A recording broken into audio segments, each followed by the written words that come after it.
The Princess and the Frog, a surprise guest. It was a balmy afternoon in New Orleans, perfect for a night with friends. "Charlotte, honey," Big Daddy LaBeouf called to his daughter, "how about going to Tiana's palace for supper?" "Oh, Daddy, that would be wonderful," said Charlotte. "Just give me a minute to change." A little later, Big Daddy and Charlotte drove off. They didn't realize, though, that their dog, Stella, was asleep in the back of the car. When the LaBeoufs arrived at the restaurant, a jazz band was on stage. Louis the alligator was playing his trumpet. "Charlotte, how are you?" Princess Tiana exclaimed. "Big Daddy, would you like to sit with my mama and Naveen's parents?" "Why, I can't think of anyone better to share my supper with," Big Daddy replied.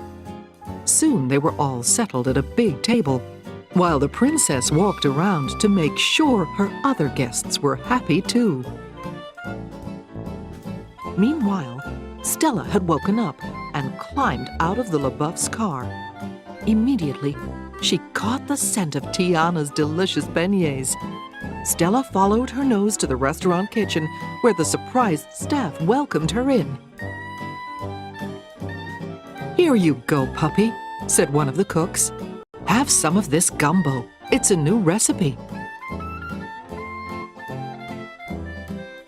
A moment later, a waiter tossed her a bone. Stella spent the whole evening in the kitchen. She couldn't believe her wonderful luck. Later that night, after the last jazz number, it was time for the guests to go home. "Ta-ta!" Charlotte called as she left with Big Daddy. They had no idea, of course, that Stella had been there the whole time.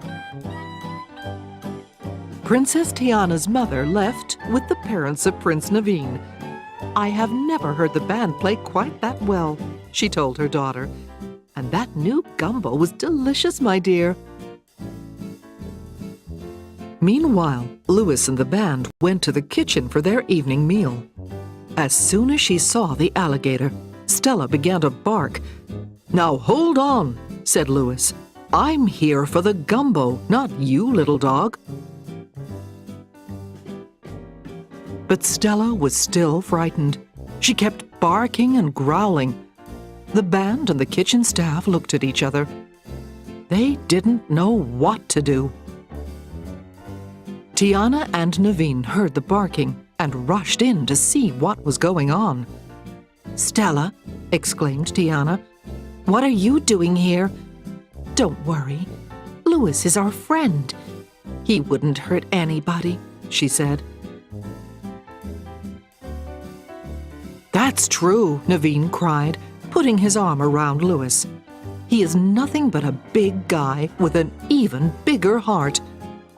"Go ahead," Princess Tiana encouraged Stella. "Go over and make friends." Cautiously, Stella walked toward Louis. The alligator stayed very still. He didn't want to frighten the dog all over again.